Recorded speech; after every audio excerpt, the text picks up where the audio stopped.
आज देश के 30 करोड़ से ज्यादा लोग एक दूसरे से पूछ रहे हैं पेटीएम करें या नहीं। दरअसल रिजर्व बैंक ऑफ इंडिया ने फिनटेक कंपनी पेटीएम को लेकर एक बड़ा फैसला लिया है। आप में से बहुत से लोग छोटे मोटे लेन देन के लिए पेटीएम मोबाइल ऐप का इस्तेमाल करते होंगे। आपने वो ऐड भी देखा होगा जिसमें कहते हैं पेटीएम करो, लेकिन बहुत से लोगों को शंका है कि क्या अब ऐसा हो पाएगा। दरअसल आरबीआई ने पेटीएम की पेटीएम पेमेंट्स बैंक की सर्विसेज को बंद कर दिया है। आरबीआई के इस कदम का क्या मतलब है और उसका पेटीएम के उपभोक्ताओं पर क्या असर पड़ेगा, ये आज हम आपको बताने वाले हैं। आप में से बहुत से लोग पेटीएम ऐप की बैंकिंग सर्विसेज का इस्तेमाल करते होंगे। आप में से बहुत सारे लोगों ने पोस्ट पेड पेमेंट सर्विसेज का भी इस्तेमाल किया होगा। पेटीएम में बैंक खाता खुलवाया होगा या फिर आप पेटीएम का डेबिट कार्ड इस्तेमाल करते होंगे। यही नहीं, आप में से बहुत सारे लोग तो पेटीएम की वॉलेट सर्विस का इस्तेमाल जरूर कर रहे होंगे। आगे आने वाले वक्त में पेटीएम ऐप या उसकी सर्विसेज जैसे कि फास्टैग्स, वॉलेट या बैंक खाते का इस्तेमाल कर पाएंगे या नहीं, ये हम आपको बताने वाले हैं।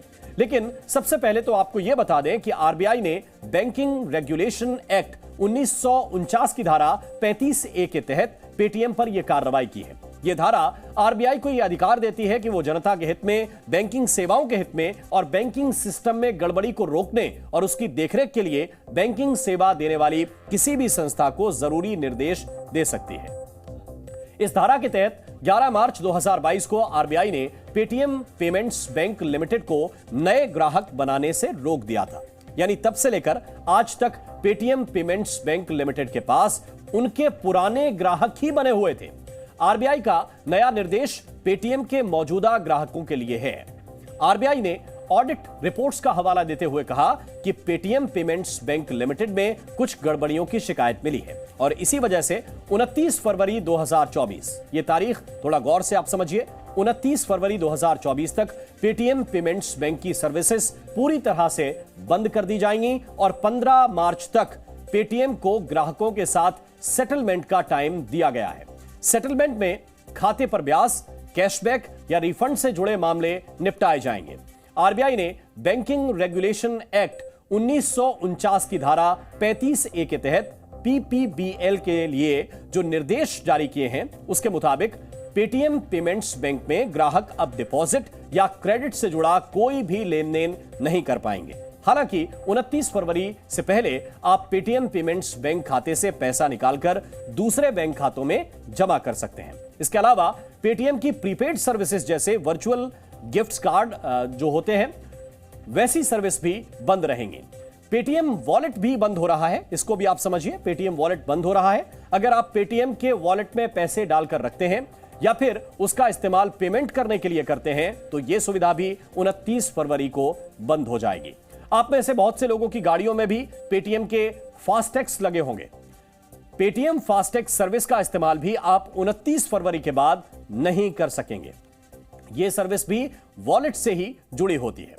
पेटीएम पेमेंट्स बैंक ने लोगों को नेशनल कॉमन मोबिलिटी कार्ड भी दिए हैं जो यात्रा करने, टोल भरने, शॉपिंग करने में इस्तेमाल होते हैं। यह सेवा भी 29 फरवरी को बंद कर दी जाएगी। फिलहाल 29 फरवरी तक ही ग्राहक पेटीएम पेमेंट्स बैंक में रखे गए पैसों का इस्तेमाल कर सकते हैं या फिर अपने पैसे वापस ले सकते हैं। 29 फरवरी के बाद पेटीएम पेमेंट्स बैंक केवल Bharat bill payment operating unit यानी कि BBPOU और यूपीआई जैसी सर्विस ही दे पाएंगे। तो जब देश में कोरोना महामारी का दौर था, तब देश में डिजिटल पेमेंट क्रांति चल रही थी और इस क्रांति का अगुवा पेटीएम ऐप ही था। यही वजह है कि आज देश में 30 करोड़ से ज्यादा पेटीएम यूजर्स हैं। आमतौर पर डिजिटल पेमेंट्स के लिए देश में एक सरकारी संस्था है जिसे national payments corporation of India कहते हैं। डिजिटल पेमेंट के लिए हम जिस यूपीआई यानी कि यूनिफाइड पेमेंट्स इंटरफेस का इस्तेमाल करते हैं वो इसी संस्था की निगरानी में डेवलप हुआ है। अप्रैल 2016 में मोबाइल से डिजिटल पेमेंट के विकल्प यूपीआई को देश के सामने पेश किया गया था, लेकिन उस वक्त डिजिटल पेमेंट जैसी सुविधा कुछ मोबाइल ऐप ही उपलब्ध करवाते थे और इन ऐप कंपनियों के अपने पेमेंट गेटवे भी थे जिनके जरिए पैसों का लेन देन होता था।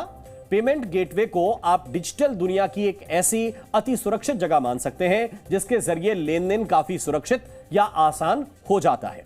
कई मोबाइल ऐप ऐसे भी थे जिन्होंने अलग से वॉलेट सर्विस शुरू की थी। इसमें मोबाइल ऐप के वॉलेट में डेबिट या क्रेडिट कार्ड से पैसे जमा किए जाते थे और फिर उस वॉलेट से दूसरे व्यक्ति के उसी मोबाइल ऐप के वॉलेट में ये पैसे भेज दिए जाते थे।